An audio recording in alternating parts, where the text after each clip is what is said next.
The sole purpose of this video is to provide a basic overview and orientation of your new apparatus. This video is not intended to act as or replace individualized driver-operator training. Individual fire departments may base guidelines, policies, and procedures tailored for best practices.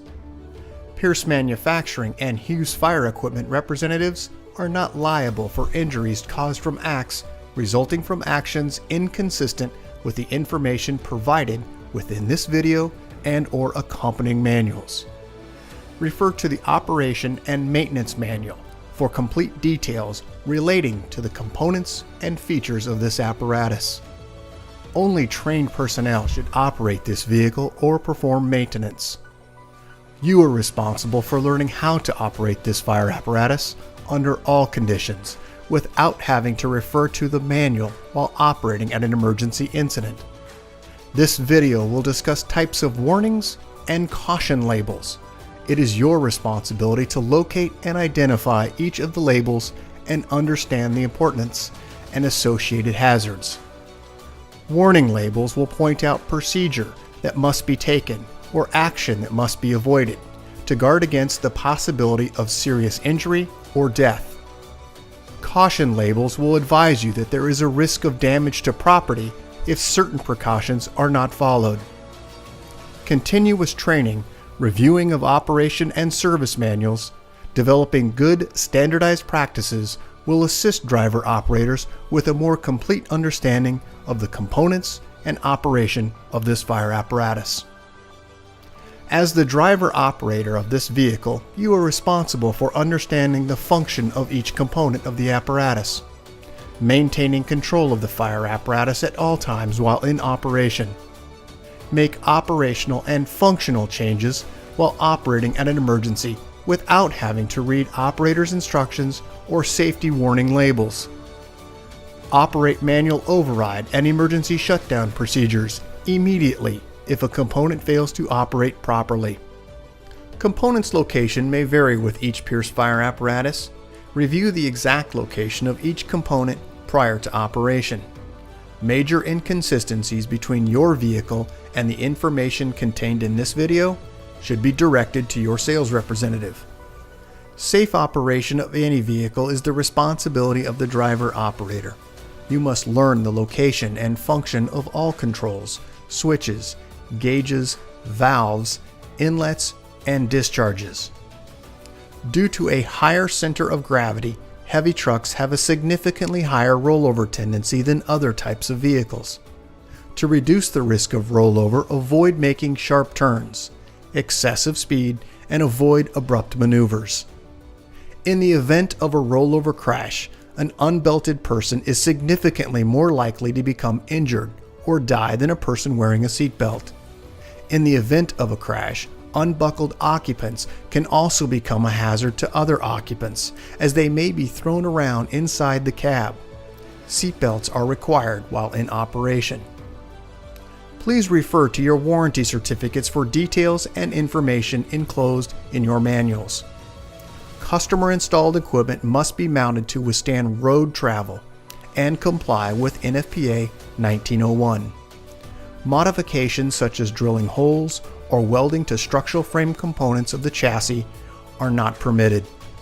Contact Pierce for instruction and review of non-structural sheet metal or other dissimilar metals for modification. Follow the radio installation guide for further assistance on installing or mounting electronics. Before placing your new apparatus into service, perform a primary inspection of key components of the apparatus, including all fluid levels, anti-lock braking systems, electronic stability control, and automatic traction control. Weigh your apparatus to ensure that it conforms to axle and brake ratings. Never exceed the gross axle rating printed on the label inside the cab. Exceeding these ratings could lead to reduced component life, personal injury, or death. Review the use of auxiliary braking systems, compression brake, exhaust brake, electronic retarder, and hydraulic retarder. Before placing the apparatus in service, refer to the operational maintenance manuals.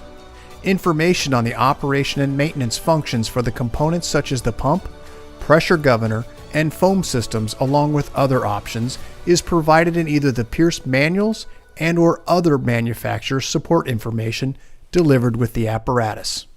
If you need more information, please contact Hughes Fire Equipment.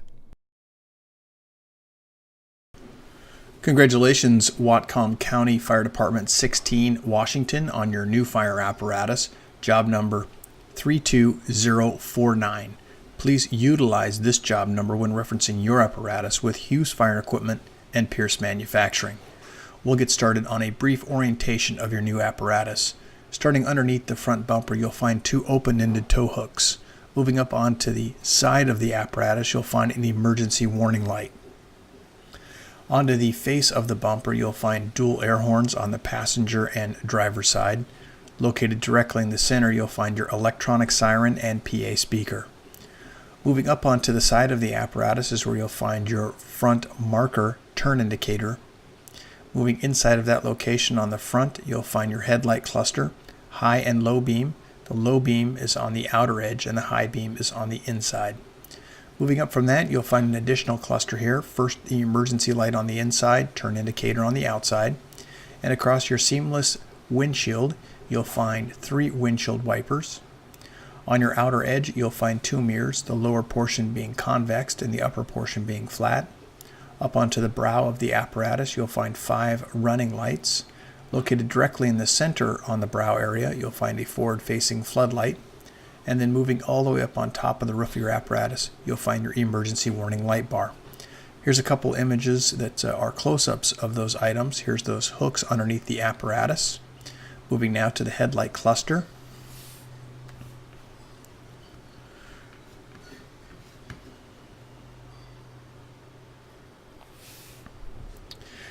As we look to the side steps, you'll find LED lighting to illuminate the step area both in front and rear.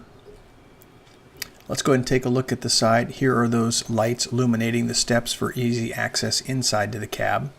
As we look up further on the cab sides, you'll find your pull handles, which are locks, and also grab handles, which are located at all points of entry. Let's identify some of the items here on the side. First, starting with your auto eject Kusmol. This is an auto eject plug when plugged into shore power. Moving just slightly to the right of that image, you'll find a side-facing emergency warning light. Moving up to the top in the very back, you'll find a LED indicator regarding your water tank level. And then just on the back side, you'll find an adjustable pole-style floodlight. Let's move inside the cab now. First, on all points of entry at doors, especially for personnel, you'll find this list of warning labels. Moving down underneath the seat area, you'll find your auto charge. When plugged into shore power, this will activate. And then moving up to the seat area, you'll find comfort controls for your air ride. I'm pointing to this area here because just beside, you can't see it in this image, there is this yellow placard manufactured by Pierce for your apparatus. This has the date of manufacture, the job number listed on it also, the type of chassis, Sabre FR. It also has gross vehicle weight ratings, tire for cold inflation. It also has the VIN number and all of your fluid capacities for the components and also fluid types. In the left-hand corner, you'll find your quarter-turn master battery switch. Moving to the right of that, you'll find this diagnostic plug. This is for your engine and transmission. Moving down just beneath that, you'll find 4 switches. First, ABS diagnostic, DPF regen, engine diagnostic, and regen inhibit. Moving up from that location, you'll find your interaxle differential lock with a red indicator indicating that your axle has been locked. To the right, you'll find your pump shift. Moving to the dash itself, you'll find your controls for your Whelen siren and PA speaker. Down from that, you'll find your switch for the electric horn or electric air horn. To the right, you'll find your mirror heat and load manager. Moving further down, you'll find your engine brake low, medium, and high, off-road traction, and front wheel lock. The yellow is your pull to apply your system parking brake and push to release. And to the right, you'll find your Allison transmission pad, which is a digital readout. Just down below at the lower angle, you'll find your main mirror and convex mirrors. Those are the control modules. To the right, you'll find your windshield wiper control, push to apply fluid. And then further to the right in the center, you'll find your climate control for heat and defrost. Just beneath that, you'll find a caution label here regarding to disengage your retarder when the vehicle is on wet or slippery surfaces. Let's look overhead in the cab area. You'll find push on and off red and white lights. We'll also go through a couple other items here. First, this indicator here, if lit, this is an indication that you should not move your apparatus, that you have a compartment door or a compartment ajar. Let's go through some of the switches overhead of the operator. You'll find your emergency master, your roof light, front warning, side warning, lower rear warning, and upper rear warning. When these switches are engaged, you'll find the green light will illuminate. To the right of that, you'll find your front flood, driver's side scene light, driver's side flood, passenger scene, passenger flood, and rear scene. Let's move slightly to the right of this location. This is where you'll find your traffic advisor. And then directly in the center in the same location, you'll find this Pierce seatbelt information monitoring system. Red indicating someone is in the seat although they are not belted. Green indicating that they are in the seat and belted properly.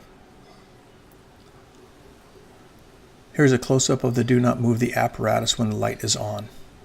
Let's spin around, take a look directly to the rear. You'll find your seat belts in the center, and all seat belts I should say are red for easy visibility for the operator. You'll also find this pull handle at the rear section for getting in and out of the apparatus.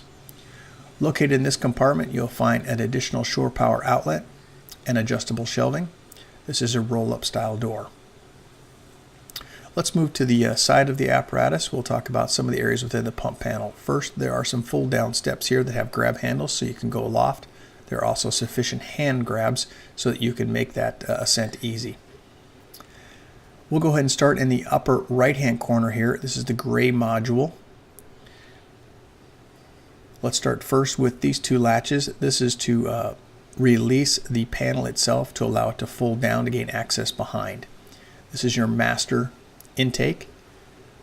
In between the master intake and master discharge is where you'll find your test gauge ports for vacuum and pressure. This is for testing. And in the upper right, you'll find your master discharge. Let's move slightly to the left of this. You do have 3 crosslays on this apparatus. First, your number 1 crosslay and number 2, and then you also have a 2.5-inch crosslay. All 3 of these are foam capable. Just beneath that, you'll find the gauge referencing the color and also the information written on that placard. To the right, you'll find your job number, and you'll also find this placard regarding your maintenance schedule for 150, 200, and 250 psi. See your owner's manual for more information on that. In the red, you'll find your foam level indicator, and to the right, you'll find your Husky 3 foam module. This is the control module for your foam system. To the right, you'll find your Pierce throttle pressure governor, and further beneath that, you'll find your check engine amber light if lit. This is indicating to check your transmission. You also have an audible alarm. This is adjustable from right to left for the amount of level of noise. To the right, you'll find your driver's rear discharge. And in the upper right-hand corner, you'll find a light when your pump is properly engaged, that you've engaged the pump.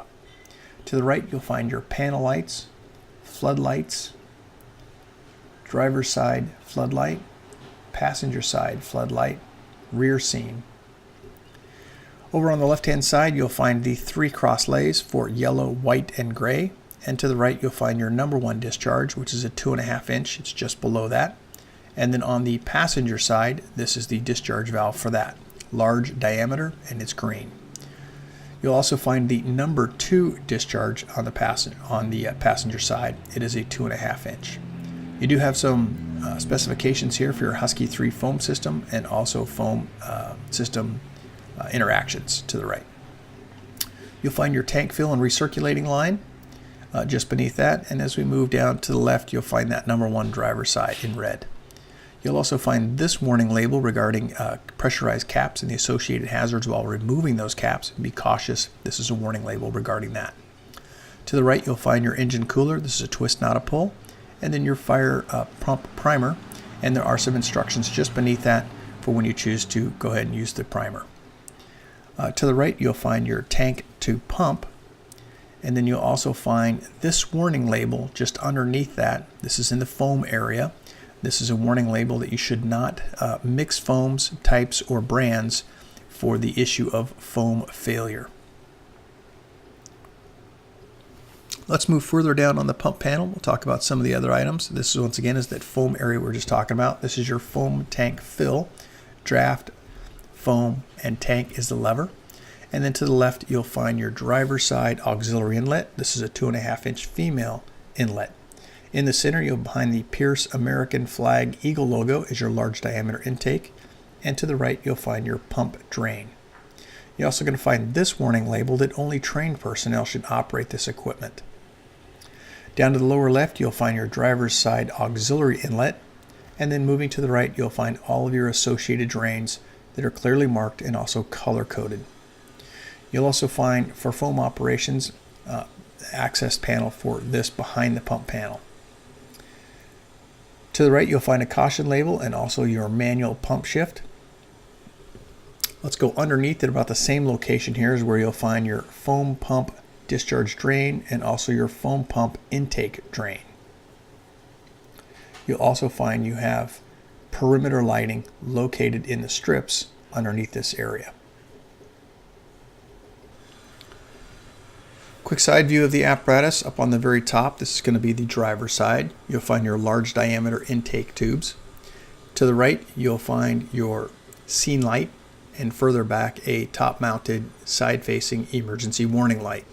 And to the very rear, you'll find a rear scene light. This is the middle section of your apparatus, so there is a marker here, turn indicator. And as we look through, you'll also find just to this where the arrow is indicating behind the rear tag axle, you'll find an emergency warning light. Underneath the apparatus, you'll find your location for your 2 folding wheel chocks. Here are those compartment doors in the open position. Let's focus first on the upper left-hand corner of this image. This is your auto charge 1200. When plugged into shore power, this outlet will activate. It's a 20 amp outlet indicating that will power your battery charger to maintain your vehicle's batteries. There are also 2 small doors located in front and rear of the axles. The front door is going to be your DEF tank, which is a blue cap, 4.5 US gallons. The rear will be your ultra low sulfur diesel, which is a silver cap. As you look to the very rear compartment, you'll find a pull-out shelf or tray, and on the right-hand side, this is the mechanism which allows you to release that tray. General view of the rear of the apparatus will cover some of those items in detail. First, left and right side, rear of the apparatus, you'll find your tail light cluster, brake, turn, reverse, and also an emergency warning light. Located in the 2 cupped switch locations, you'll find your hose bed lights, and then to the right, you'll find your rear scene lights. Up from that location, you'll find storage location for your long tool equipment. And then moving down at the very bottom, you'll find additional storage spots. As we look to the right and left of this location, you'll find 2 tow hooks located here. And then moving up from that location, you'll find a direct fill, which is a 2.5-inch female. Hard to see in this image, you do have a tank indicator to the right. It is the blue LED light up. Let's go ahead and take a look at the very top section here. You'll find a 2.5-inch rear discharge. And as we look to the center, you'll find your traffic advisor. Up from that, you'll find 2 emergency warning lights. And in the very top, you'll find those switched or cup switched lights. These are your rear scene lights. Let's move to the right side of the apparatus. This is going to be the passenger side. You'll find some additional warning labels here regarding not riding on the side of the apparatus and also a fall. There is a ladder located here and also controls. As we move to the very top of your apparatus, you'll find your direct tank top fill and also the fill location for your foam. Here's a quick image of the side of the apparatus. And then we'll go ahead and cover some of the additional items. First, in the upper left-hand corner, you have the same as the other side, side-facing warning light, and then just in front of that, a side scene light. You do have a 24-foot 2-piece extension ladder and also a 14-foot roof ladder. Here's an image of the compartment doors open. You'll find in the very rear compartment adjustable tray. I would like to point out this warning label regarding extremely hot diesel exhaust temperatures and be cautious as to where you park your vehicle. We'll go ahead and start with the midsection of your apparatus. There's an access door here to gain access behind the pump panel. We'll talk a little bit about these two modules here, your powered equipment rack and also your cab lift. And then on the right hand side, you'll find at the very top the locations of your crossloads. As we look to the actual discharges, this is going to be your 2.5-inch discharge. This is the green large diameter discharge. And then as we move to the right, you'll find your powered equipment rack. This is for the use of your ladders to get those more accessible. And then to the right, you'll find a cab lift. There are danger and also warning labels on each of these placards. Please familiarize yourself with those. Just beneath the large diameter, you'll find an additional access door, and then you'll also find that warning label regarding pressurized hazard, which those caps can be under pressure, to be cautious when removing them. You'll also find your large diameter pump intake. It's the Pierce American Flag Eagle logo. And then at the lower right hand corner, you'll find your color coded and labeled discharge drains. In the upper right, you'll find the number 2, I should say the 2.5-inch, and then also the 2 side cross lays. As we move to the side of the cab, you'll find in those points of entry for the step wells, LED lighting. You'll also find grab handles once again at all points of entry. And then you'll find a side-facing emergency warning light. In the upper left-hand corner of the cab, you'll find a visual for your tank indicator. This is an LED indicator for the amount of water in your tank. As we move inside the apparatus, to the very rear, you'll find this compartment, which houses all of your daily fluid checks for oil and transmission. To the right-hand side, at all points of entry, once again, you'll find those warning labels. And then you'll also find, located about the right knee of the officer seat, is your fill for your windshield wiper fluid. Moving overhead, you'll find push on and off red or white LED lights. We'll go ahead and talk about some of the items here within this set of rocker switches, and then we'll also cover some of the other items just next to it. First, let's go ahead and start with the set of rocker switches to the left-hand side, starting first with the driver's flood, driver side scene, driver flood, passenger scene, passenger flood, and rear scene. These are controlled from the passenger's seat, and once again, when activated, they will illuminate green. Just to the right of that, you'll find your air horn. This is a red switch, and then you also have future switch locations to the right. Another image here of the side of your apparatus. Congratulations, Whatcom County FD16 Washington, on your new fire apparatus. If you have any questions as to the content of this video or further questions regarding your apparatus, please contact your Hughes Fire sales representative. Thank you and congratulations.